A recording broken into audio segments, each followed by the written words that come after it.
कई बंधुओं को जय श्री राम, वंदे मातरम, जय मां भारती। आज पुनः आपके मध्य उपस्थित हैं। आज विषय पिता के ऊपर केंद्रित रहेगा। हालांकि माता जो है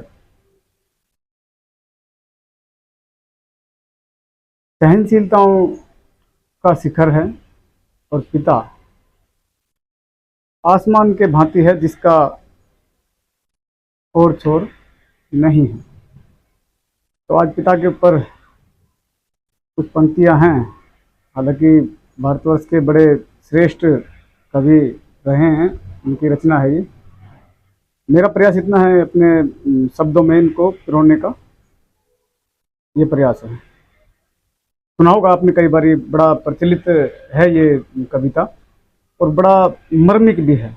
एक पिता की भूमिका क्या होती है परिवार में, उसकी जिम्मेदारी क्या होती हैं, या बच्चों का पिता क्या महत्व रखता है। चलिए, पिता जीवन है, संबल है, शक्ति है। पिता जीवन है, संबल है, शक्ति है। पिता सृष्टि के निर्माण की अभिव्यक्ति है।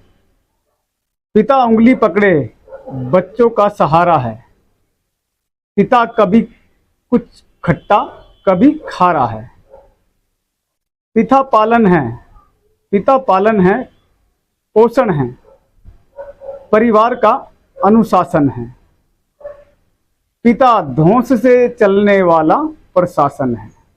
ना श्रेष्ठ शब्दों का प्रयोग किया है कविराज ने। पिता रोटी है, कपड़ा है, मकान है। पिता रोटी है, कपड़ा है, मकान है। पिता छोटे से परिंदों का बड़ा आसमान है। पिता अप्रदर्शित अनंत प्यार है। पिता है तो बच्चों को इंतजार है। पिता से ही बच्चों के ढेर सारे सपने हैं। पिता है तो बाजार के सारे खिलौने अपने हैं। पिता से ही परिवार में प्रतिपल राग है। पिता से ही माँ की बिंदी और सुहाग है। पिता परमात्मा की जगत के प्रति आसक्ति है। पिता गृहस्थ आश्रम में उच्च स्थिति की भक्ति है। पिता अपनी इच्छाओं का हनन और परिवार की पूर्ति है। पिता रक्त में दिए हुए संस्कारों की मूर्ति है। पिता एक जीवन को जीवन का दान है। पिता दुनिया सिखाने का एहसान है। पिता सुरक्षा है, सिर पर हाथ है। पिता नहीं तो बचपन अनाथ है। तो पिता से बड़ा अपना नाम करो। पिता का अपमान नहीं, उन पर अभिमान करो। कविराज ने बहुत ही सुंदर शब्दों में पिता के एक विशाल चरित्र को इसमें बांधने का प्रयास किया है। परंतु ये दो ऐसे शब्द हैं, माता और पिता, जिनको शब्दों में परिभाषित शायद ना किया जा सके। प्राय हम भी इस प्रकार से बोलते हैं कि भी माता को शब्दों में परिभाषित नहीं कर सकते।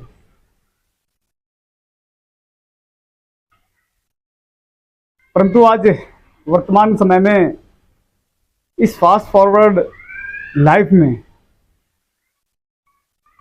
मुख्य बिंदुओं को, मुख्य जीवन की जो बातें होती हैं, परिवार प्रबोधन है,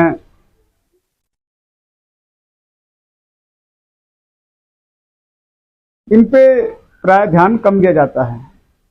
या ये कहिए कि आजकल फोन के द्वारा ही स्टडी चलती है। तो जो बेसिक, जो पहले स्वाध्याय होता था, रिटर्न में भी कापियाँ नोटबुक बनाते थे, चलता अब भी है, परंतु अब अधिकतर ऑनलाइन हो गया है। तो अब जो पारिवारिक जो ताना बाना था वह कहीं धीरे धीरे छूट सा रहा है। और भारतीय संस्कृति के मूल में परिवार प्रबोधन का बड़ा महत्व रहता है। भारत में तो प्रकृति, जीव जंतु, पहाड़, सबसे मानव का बड़ा श्रेष्ठतम और स्नेही